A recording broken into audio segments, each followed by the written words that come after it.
Let's face it, a lot of people like playing video games. But for every few people that like playing video games, there's someone who wants to make them. And there are several resources out there to help those people make their own games, from Nintendo's Game Builder Garage to programs like MIT's Scratch. But what if you want to feel like an independent game developer by not only making games, but also trying to run your own successful video game company? Well, thankfully, there's a game for that too. An independent game released for Steam in 2012 called Dev Tycoon. In this episode of Cartridges and Consoles, we'll take a look at this game development simulator game and see how it provides a fun and unique experience in letting anyone make the video game company of their dreams. Dev Tycoon was the first game developed by independent studio Greenheart Games and is best described as a game developer simulation strategy game. Like other games of the same type with the name Tycoon in the title, the game has you creating and operating your own game development company. You'll start as a single, self-employed person working in your family's garage in the 1980s, and your goal is to make successful games to rise your way to the top of the video game market. When you establish your company by giving it a name and creating your character, you'll start this journey by making your first game. This involves selecting a game topic, a genre such as action, RPG, or simulation, and the system you want to release it for. You'll then go through 3 development stages to determine how much focus you will allocate towards several development categories, including the game's engine, the sound, the graphics, the story, the AI, and other such important concepts. As your game develops, 4 bubbles at the top will fill up, telling you the design level and technology level for the game, in addition to how many bugs the game has and how many research points you have. Once you're done with the 3 main development stages, you'll be allowed as much time as you want to iron out any bugs or try to gain more design and technology points before you finish development of your game. After finishing your game, you'll earn experience points for all of the development categories, which helps unlock game features you can implement into your future games. Once your game is released, you'll see 4 major companies rate it based on how well you developed it, and depending on how well they rate it, the sales of the game will be higher and you may gain fans as well. You can also perform a post-release game report to figure out what went right and wrong with your game. This includes what combinations of topic genre or genre system worked, and what you should be prioritizing in the development stages for each genre. All of the info from these game reports is then reflected in your future development sessions as hints to help you succeed. As for the research points you collect, you can use those to research new game topics and custom game engines. Once you research the latter, you can create your own game engine to help with developing future games. This engine can include any amount of game features you wish, so long as you've researched the game features you would like to include and have the cash to include them in your engine. Everything from different audio types to graphic settings to quality of life aspects comes with a cost when making a custom game engine. Thankfully, outside of making games, you can also gain small funds and research points from completing various contracts. These contracts require you to contribute a set amount of design and technology points in a limited amount of time. However, failing to reach those point values in the desired time will yield you a payment penalty, so you have to be cautious. Eventually, once you make enough money from successful games, you'll be able to expand your workplace and start hiring staff to help you with your game development. These new staff members will also give you the opportunity to make bigger games, which involves signing publishing deals to make games for bigger companies that, if successful, can gain you more money.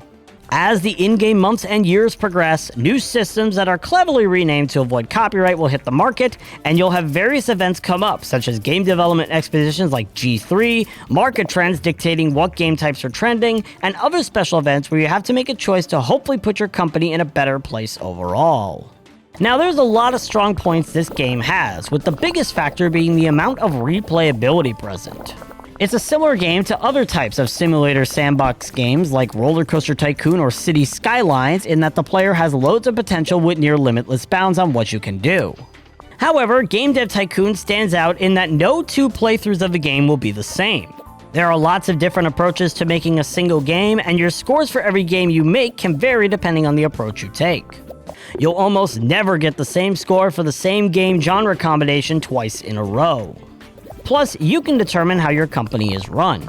Whether you make games that only use one or two genres, create all types of games covering every genre in the book, resort exclusively to self-publishing your games, or accept publishing deals for potentially bigger profits, there's numerous different ways to go about a typical playthrough. Even when starting a new company, you're encouraged to try new things, as right from the get-go you're given only 4 randomly chosen game topics of the game's 66 total topics. Plus, the order you can research the remaining 62 game topics isn't guaranteed to be the same. You can only research one of 4 topics at a time, and the order the topics are in is random, meaning every run you play will have different game topics available at different times. The staff members you can hire in every playthrough are also random in terms of their stats, names, and looks, meaning you will very rarely have the same staff group or even the same staff member twice. There's also a lot of modifiers to change your game experience. When starting a game, you can choose if the main story part of the game lasts the quick 30 years, the standard 35 years, or the longer 42 years, meaning console releases can come out quicker or longer than usual. You also can choose whether you want to carry all the hints you learned from your game reports in past playthroughs to your current playthrough, meaning you can retain all the knowledge about each game's development process through multiple runs. However, if hints aren't your thing, you also have the option to turn off all the in-game hints, meaning you have to manually track every little detail from your game reports without the game helping you remember. There's also the option to turn on the challenging pirate mode. This mode, based on a hacked, pirated copy of the game the developers put out after release, requires you to take the concept of players illegally pirating games into effect when running your company. The less action you take against piracy, the more money you'll lose, and the more imminent bankruptcy is. The game is also very simple for anyone to play. There are several tutorials guiding you through every step to create a successful company, and you won't really be caught unaware of something you run into, as there will be a tutorial there to help. These tutorials are also completely optional if you know the ropes and don't want to sit through hundreds of text boxes explaining everything. Additionally, the game is filled to the brim with Easter eggs that can spruce up the experience for any die-hard video game fan. These Easter eggs are everywhere, from posters and decorations in your office spaces, to staff members' names being variations of famous developers or straight-up pop culture references, and all of them create a more memorable experience overall.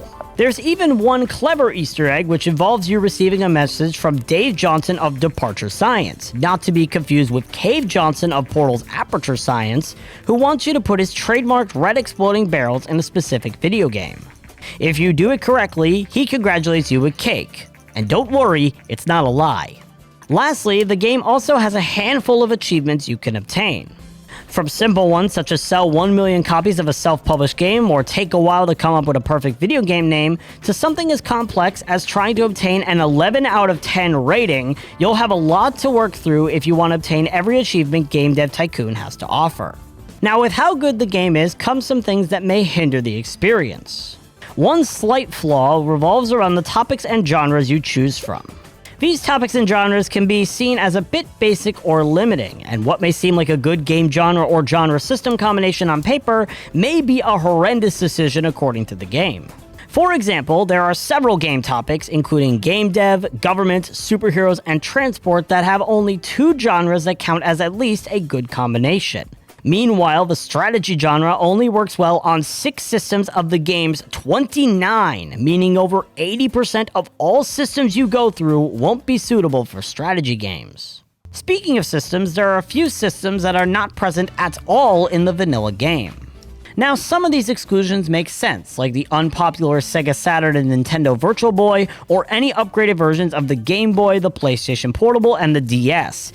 But then there's the lack of systems like, I don't know, any system made by Atari, including the iconic 2600? Now, I could sort of understand why the Atari systems, alongside other notable exclusions like the TurboGrafx 16 or the Neo Geo, aren't included, as they may have cluttered up your choices in the early game, but it's still surreal to not see the first big home console in the vanilla game, yet see Microsoft Surface tablets and the Ouya as system options. Overall, Game Dev Tycoon is a great game for those wanting to feel like a game developer. While there are some minor issues with the game, it still brings on a fun, engaging, and unique experience that will always be different with every playthrough, making it stand out from other games of its kind. Whether your future lies in game design or you want to feel like the people behind your favorite games, anyone will enjoy playing this game development simulator. Game Dev Tycoon on Steam gets my rating of 8 cartridges out of 10.